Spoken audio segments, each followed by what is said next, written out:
قال الله تعالى في القرآن المجيد: أعوذ بالله من الشيطان الرجيم.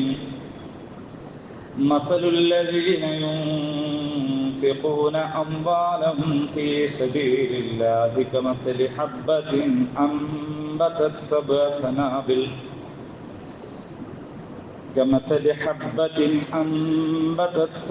سنابل في كل سنبلة 100 حبة والله يضاعف لمن يشاء والله واسع عليم.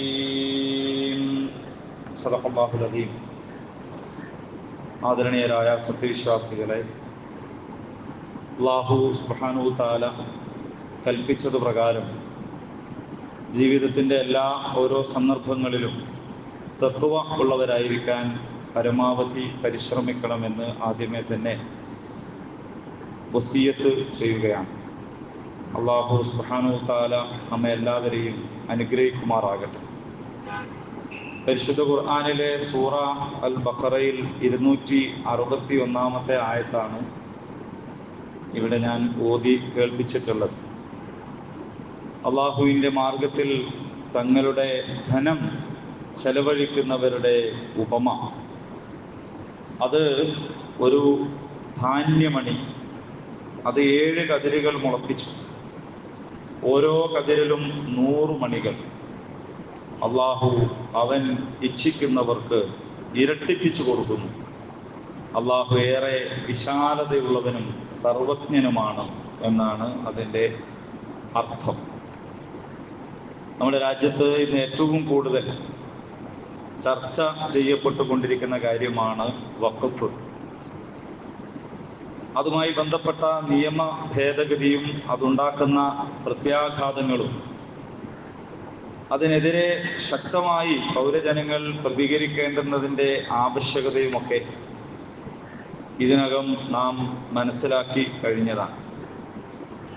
ഈ ഒരു സന്ദർഭത്തിൽ യഥാർത്ഥത്തിൽ എന്താണ് ഇസ്ലാമിലെ വഖഫ് എന്നതിനെക്കുറിച്ച് നാം സ്വയം മനസ്സിലാക്കുകയും മറ്റുള്ളവർക്ക് അതിനെക്കുറിച്ച് പറഞ്ഞു കൊടുക്കുകയും ചെയ്യേണ്ടതാണ്. കാരണം അത്രമേൽ വലിയ തെറ്റിദ്ധാരണകളാണ് വഖഫിനെ കുറിച്ച് നമ്മുടെ സമൂഹത്തിൽ വ്യാപിച്ചുകൊണ്ടിരിക്കുന്നത്. വഖഫ് എന്ന് പറയുന്നത് ഇസ്ലാമിൻ്റെ സുന്ദരമായ ഒരു മുഖമാണ്. എന്തുകൊണ്ടാണ് വഖഫ് ഇസ്ലാമിൻ്റെ സുന്ദര മുഖമായി കണക്കാക്കപ്പെടുന്നത് എന്ന് ചോദിച്ചാൽ, വഖഫിലൂടെ സ്ഥാപിക്കപ്പെടുന്നത് ഒന്നാമതായി സാമൂഹിക നീതിയാണ്. അതുപോലെ തന്നെ വഖഫ് എന്ന് പറയുന്നത് ശാശ്വതമായിട്ടുള്ള ദാനമാണ്. അത് ആത്മീയമായ ഉന്നതിക്ക് കാരണമാകുന്നതാണ്. അതോടൊപ്പം അത് സമൂഹത്തിൻ്റെ ശാക്തീകരണത്തിന് ഉപകരിക്കുന്നതാണ്.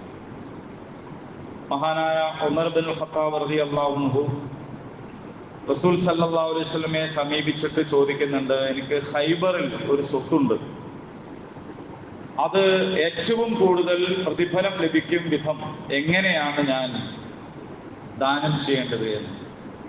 നബി സല്ലല്ലാഹു അലൈഹി വസല്ലം പറഞ്ഞു കൊടുക്കുന്നുണ്ട്, അതിൻ്റെ അടിസ്ഥാനം അവിടെ നിലനിർത്തിക്കൊണ്ട് അത് വിൽക്കാനും മറ്റ് അനന്തരമെടുക്കാനുമൊന്നും സാധ്യമല്ലാത്ത രീതിയിൽ നിർത്തിക്കൊണ്ട് അതിൻ്റെ ആദായം, അതിൽ നിന്നുള്ള വിളകൾ ദാനം ചെയ്യുക എന്ന്. ഇസ്ലാമിൽ സാങ്കേതികമായി വഖഫ് എന്ന് പറഞ്ഞാൽ അതാണ്. ദാനവും വഖഫും തമ്മിൽ വ്യത്യാസപ്പെടുന്നതും അവിടെയാണ്. ഒരാൾക്കൊരു സാധനം അല്ലെങ്കിൽ ഒരു വസ്തു എന്തെങ്കിലും ഒന്ന് ദാനം ചെയ്തു കഴിഞ്ഞാൽ അതിൻ്റെ ഉടമസ്ഥാവകാശം കൈമാറുകയാണ്. പിന്നെ അത് ലഭിച്ച ആൾക്കത് വിൽക്കുകയോ ലഭിച്ചയാളുടെ അനന്തരാവകാശികൾ അത് അനന്തരമെടുക്കുകയോ ഒക്കെ ചെയ്യാനുള്ള സാധ്യതയുണ്ട്. വഖഫ് എന്ന് പറയുമ്പോൾ അത് കൈമാറ്റം ചെയ്യാൻ, വിൽപ്പന നടത്താൻ, അനന്തരം എടുക്കാനൊന്നും കഴിയില്ല. അതേസമയത്ത് അതിൽ നിന്നുള്ള ഫലം എന്താണോ വാഖിഫ് അഥവാ വഖഫ് ചെയ്ത വ്യക്തി ഉദ്ദേശിച്ചത്, ആ ഉദ്ദേശത്തിൽ തന്നെ അത് ചെലവഴിക്കപ്പെടും എന്നുള്ളതാണ്. നിങ്ങൾക്ക് ഏറ്റവും ഇഷ്ടപ്പെട്ടത് അള്ളാഹുവിന്റെ മാർഗത്തിൽ ചെലവഴിക്കുന്നത് വരെ നിങ്ങൾക്ക് പുണ്യം നേടാൻ കഴിയില്ല എന്നൊരായത്ത് ഇറങ്ങിയപ്പോ അബൂ ത്വൽഹാ റളിയല്ലാഹു അൻഹു റസൂലുള്ളാഹി സ്വല്ലല്ലാഹു അലൈഹി വസല്ലമയുടെ അടുത്ത് ഓടി വന്നിട്ട് പറഞ്ഞു, എനിക്ക് ഏറ്റവും ഇഷ്ടപ്പെട്ടത് എൻ്റെ ബൈറുഹ എന്ന് പറയുന്ന തോട്ടമാണ്. അത് ഞാനിതാ അള്ളാഹുവിന്റെ മാർഗത്തിൽ ദാനം ചെയ്തിരിക്കുന്നു. അദ്ദേഹത്തോട് നബി സല്ലല്ലാഹു അലൈഹി വസല്ലം പറഞ്ഞത്, ആ തോട്ടം അങ്ങനെ തന്നെ വഖഫായിട്ട് നിലനിർത്തുക, എന്നിട്ട് അതിൽ നിന്നുള്ള ദാനം, അതിൽ നിന്നുള്ള വിളവുകൾ, ആദായങ്ങൾ അത് ഏറ്റവും പ്രയോജനകരമായ രീതിയിൽ ചെലവാക്കാൻ പാകത്തിൽ ആ വഖഫ് അങ്ങനെയാണ് നടപ്പിൽ വന്നിട്ടുള്ളത്. മദീനയിൽ ചെന്ന് നോക്കുമ്പോൾ ബിർ റൂമ എന്ന് പറയുന്ന ഒരു കിണറുണ്ടായിരുന്നു. ആ കിണറ്റിൽ നിന്ന് അതിൻ്റെ ഉടമസ്ഥൻ വെള്ളം വിലക്ക് വിൽക്കുകയാണ് ചെയ്തുകൊണ്ടിരുന്നത്. ആ കിണർ റസൂലുള്ളാഹി സ്വല്ലല്ലാഹു അലൈഹി വസല്ലമിന്റെ പ്രോത്സാഹന പ്രകാരം ഉസ്മാൻ റളിയല്ലാഹു അൻഹു വിലക്ക് വാങ്ങി. എന്നിട്ട് അത് റസൂലുള്ളാഹിനെ ഏൽപ്പിച്ചു. അപ്പൊ റസൂൽ സല്ലല്ലാഹു അലൈഹി വസല്ലം ഉസ്മാൻ റളിയല്ലാഹു അൻഹുവിനോട് പറഞ്ഞതും ഇതേ കാര്യമാണ്. ആ കിണറിന്റെ ഉടമസ്ഥാവകാശം ഇനി ആർക്കുമില്ല, അത് അള്ളാഹുവിന്റെ മാർഗത്തിൽ വ്യയം ചെയ്ത് കഴിഞ്ഞു. എന്നാൽ അതിൽ നിന്നുള്ള വെള്ളം അത് ആർക്കാണോ ആവശ്യം, വെള്ളം ആവശ്യമുള്ളവർക്കൊക്കെ സൗജന്യമായി ഉപയോഗിക്കുവാനുള്ള അവസരം നൽകി എന്നതാണ്. അപ്പോൾ ഏതൊരു വസ്തുവാകട്ടെ, ഒരു വസ്തു അതിൻ്റെ മൂലം നിലനിർത്തിക്കൊണ്ട് അതിൻ്റെ പ്രയോജനം അത് മറ്റുള്ളവർക്ക് നൽകുക. പലതിനുമുള്ള വഖഫുകളുണ്ട്. പണ്ട് കാലത്ത് ഹാജിമാർക്ക് ഇന്നത്തേതുപോലെ കടൽ വെള്ളം ശുദ്ധീകരിച്ച് ഉപയോഗിക്കാനുള്ള സാങ്കേതിക പരിജ്ഞാനമൊക്കെ ഉണ്ടാകുന്നതിന് മുമ്പ് വെള്ളത്തിന് വലിയ ക്ഷാമം നേരിട്ടപ്പോൾ ഖലീഫ ഹാറൂൺ റഷീദിന്റെ ഭാര്യ സുബൈദ എന്ന് പറയുന്ന വനിത ഒരു വലിയ കനാൽ മക്കയിലെ ഹാജിമാർക്കുള്ള വെള്ളം ഉപയോഗിക്കാനുള്ള ആവശ്യത്തിന് കനാൽ ഉണ്ടാക്കിയതായി ചരിത്രത്തിൽ നമുക്ക് കാണാം. ഇന്നും അതിൻ്റെ ബാക്കി അല്പം അവശിഷ്ടങ്ങൾ, ചില അടയാളങ്ങളൊക്കെ അവിടെ ചെന്നാൽ നമുക്ക് കാണാൻ കഴിയും. ഐൻ സുബൈദ എന്നാണ് അത് അറിയപ്പെടുന്നത്. സുബൈദയുടെ പേരുള്ള ഒരു അരുവി.